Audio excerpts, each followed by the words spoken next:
বিশ্বনবী একজনকে জিজ্ঞেস করলো, মাসমুক, তোমার নাম কি? সাহাবী বলল, ইসমি হাসান ইয়া রাসূলুল্লাহ, আমার নাম হাসান। হাসান মানে হচ্ছে অ্যাংজাইটি, দুশ্চিন্তা। বিশ্বনবী বললেন, অ্যাংজাইটি, দুশ্চিন্তা কি কারো নাম হতে পারে? তোমার নাম আজকে থেকে হাসান নয়, আজ থেকে তোমার নাম সাহাল। সাহাল মানে সহজ। সাহাল মানে কি? হাসান কয়, না ইয়া রাসূলুল্লাহ, আমার বাপ চাচা যেই নাম দিয়েছে ওইটা আমি চেঞ্জ করুম না। নাম চেঞ্জ না করে বাড়িতে চলে গেছে। যাওয়ার পর থেকে ওর দুশ্চিন্তা আর শেষ হয় না।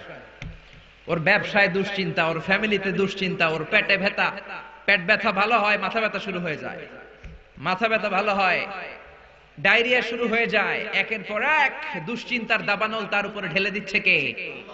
সবাই বলে, হাসান, ওই যে নবী তোমার নাম চেঞ্জ করছিল, নাম চেঞ্জ করো নাই, এই জন্য এই ঝামেলা, যাও নামটা চেঞ্জ করে আনো।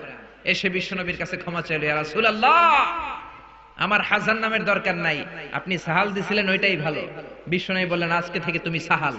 সাহাল বলে, আমি মরার আগের দিন পর্যন্ত এই সাহাল নামকরণ করার কারণে আমার সব কাজগুলোকে আল্লাহ সাহাল অর্থাৎ সহজ করে দিয়েছেন। জোরে কোন আল্লাহু আকবার। আরেক মহিলাকে বিশ্বনবী বললেন, মাসমুকি, হোয়াটস ইওর নেম, তোমার নাম কি? মহিলা বলল, আমার নাম হলো আসিয়া, মানে অবাধ্য। অবাধ্য আমার নাম। ফেরাউনের বউয়ের নাম ছিল আসিয়া, হামজা দিয়ে, ওইটা আইন দিয়ে নয়। আসিয়া মানে যে অন্যের প্রতি সহানুভূতি দেখায়। আর এই মহিলার নাম ছিল আইন দিয়ে আসিয়া।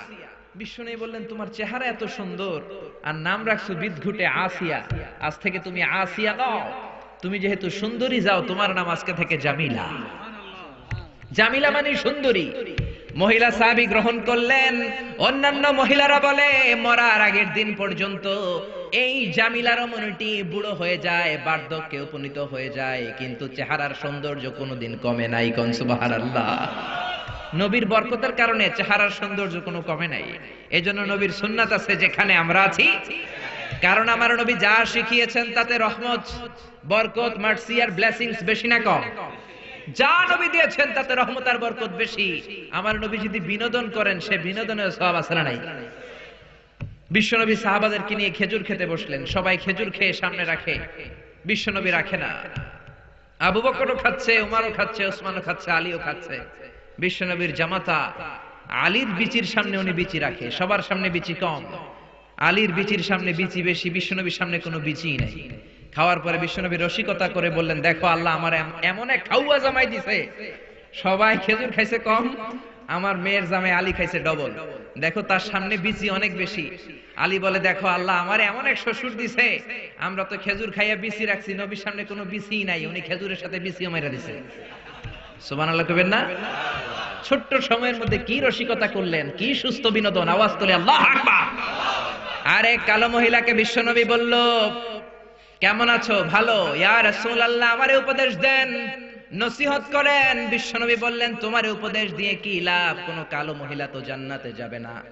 এই কথা শুনে মহিলা কান্না শুরু করেছে, মাটিতে গড়াগড়ি খায়, ডেকে বলে, ইয়া রাসূলুল্লাহ, ইয়া হাবিবাল্লাহ, আপনি বলেছেন, আল মারআতু ইযা সাল্লাত খামসাহা সামাত শাহরাহা আতাআত বা'লাহা হাফিজাত ফুরুজাহা ফালতাদখুল মিন আইয়াবিল জান্নাতি শাআত।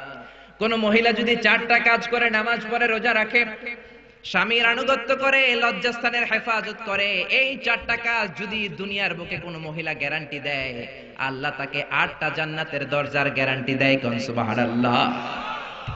ও নবী, আমি তো 4টাই করি, জান্নাতে যাব না কেন? আমি কালো দেখে? বিশ্বনবী বললেন, আরে কেঁদো না, কেঁদো না, ওঠো, তুমি যখন জান্নাতে ঢুকবে এরকম কালো থাকবে নাকি? তুমি তো ফেয়ার এন্ড লাভলি হয়ে এরপরে জান্নাতে ঢুকবা। কোন সুবহানাল্লাহ।